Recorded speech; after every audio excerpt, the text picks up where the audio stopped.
نحمده ونصلي على رسوله الكريم اعوذ بالله من الشيطان الرجيم بسم الله الرحمن الرحيم كل نفس ذائقة الموت وقال النبي صلى الله عليه وسلم إذا مات الإنسان انقطع عمله إلا ثلاث صدق الله العظيم وصدق رسوله النبي الكريم والحمد لله رب العالمين۔ حضرات علماء کرام اور مہمانان عظام، محترم بزرگوں اور پیارے نوجوانوں، اس کانفرنس کے روح رواں حضرت مولانا محمد عابد صاحب نے کل مجھے فون کر کے یہ کہا کہ آپ کو حضرت مولانا محمد یوسف صاحب رحمۃ اللہ علیہ کے تعلق سے کچھ عرض کرنا ہے۔ اس لیے رات میں بیٹھ کر کے چند لائنیں میں نے لکھی، پڑھ کر کے آپ حضرات کو سنا دیتا ہوں۔ نگاہ بلند سخن دل نواز جاں پرسوز، یہی ہے رخت سفر میر کارواں کے لیے۔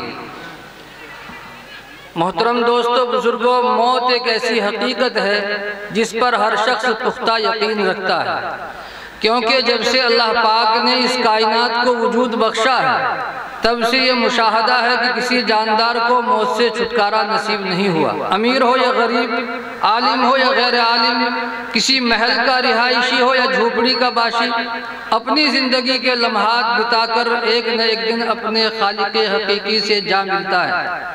موت سے کس کو رستگاری ہے، آج وہ کل ہماری باری ہے۔ حضرت آدم علیہ السلام سے لے کر آج تک یہ سلسلہ جاری ہے اور قیامت تک یوں ہی چلتا رہے گا۔ آنے والی کس سے ٹالی جائے گی، جان ٹھہری جانے والی جائے گی۔ لیکن کچھ لوگ بظاہر ہمارے درمیان سے رخصت ہو کر اور ہمیں داغ مفارقت دے کر قبرستان میں جا بستے ہیں، مگر اپنی خصوصیات، ہمہ جہتی خدمات، علمی اور عملی امتیازات اور کمالات کی بنا پر وہ تاریخ کا روشن حصہ بن کر زندہ رہتے ہیں۔ گویا کہ وہ یہ کہتے ہیں کہ سورج ہوں، زندگی کی رمق چھوڑ جاؤں گا، میں ڈوب بھی گیا تو شفق چھوڑ جاؤں گا۔ کچھ یہی حال ہمارے علاقے کے معروف عالم دین، ہمارے مشفق و مربی اور محسن استاذ محترم مدرسہ قاسم العلوم تیوڑا کے سابق محتمم حضرت مولانا محمد یوسف صاحب رحمۃ اللہ علیہ کا تھا، جو 14 مارچ 2011 کو اپنے رشتہ داروں، احباب و رفقا، متعلقین اور محبین کو روتا بلکتا چھوڑ کر اپنے خالق حقیقی سے جا ملے۔ اخلاص اور للہیت، کام میں یکسوئی اور انہماک، صبر و تحمل، حیا اور پاک دامنی، تقوی و طہارت، امانت و دیانت، ہمدردی اور خیرخواہی، تواضع اور دلداری، انتظام و انصرام، اصابت رائے اور مردم شناسی کے ساتھ اللہ پاک نے اور بھی بہت سی خوبیوں سے آپ کو نوازا تھا۔ آپ درس نظامی کے بہترین مدرس، افہام و تفہیم کی صلاحیتوں سے بھرپور معلم، حکمت اور مصلحت سے کما حقہ واقف مربی اور سیاسی سوجھ بوجھ سے آراستہ و پیراستہ بابصیرت ملی رہبر، اخلاق حسنہ کا مجسم پیکر اور علم و عمل کا روشن چراغ تھے۔ آپ جمعیت علماء کے فعال اور متحرک ذمہ دار، مدرسہ قاسم العلوم تیوڑا اور مولانا آزاد انٹر کالج کے مثالی منتظم، ہاجرہ گرلز اسکول کے بانی اور مدرسہ اسلامیہ جامعہ میرا پور اور دوسرے بہت سے مدارس اور مکاتب کے روح رواں اور سرپرست تھے۔ آپ گویا علامہ اقبال کے اس شعر کے صحیح مصداق تھے، وقت فرصت ہے کہاں، کام ابھی باقی ہے، نور توحید کا اتمام ابھی باقی ہے۔ میرے دوستو بزرگوں، میں آپ حضرات کو ایک واقعہ سنا دوں چھوٹا سا۔ مولانا کو اپنے کام کی لگن اور دھن تھی، کئی بار سفر میں ان کے ساتھ رہنا ہوا، رات میں دن میں۔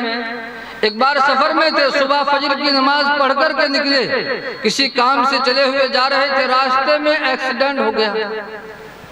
باہر تھے ملیشیا کے اندر، وہاں موٹر سائیکل والے سے ایکسیڈنٹ ہوا، گر پڑے، بے ہوش ہو گئے۔ کچھ دیر کے بعد ہوش آیا تو ہمیں فون کیا، مولانا شاہد صاحب یہاں موجود ہیں، گواہ ہیں۔ ہم لوگ دوڑتے ہوئے گئے، جلدی سے گاڑی سے لے کر کے ان کو آئے۔ پھر ایک دوست تھے حاجی فصیح اللہ صاحب، مولانا جمیل صاحب کو وہ اچھی طرح جانتے ہیں، بیچارے آئے اور آ کر کے ان کو اپنی گاڑی سے ہاسپٹل لے کر کے گئے۔ تو ایسی لگن اور ٹھیک ہے، اپنے کام کے لیے نہ رات دیکھتے تھے، نہ دن دیکھتے تھے، نہ جان کی پرواہ تھی۔ تو یہ حال تھا ان کا، اور اپنی ذمہ داریوں کا پورا احساس ان کو ہوتا تھا۔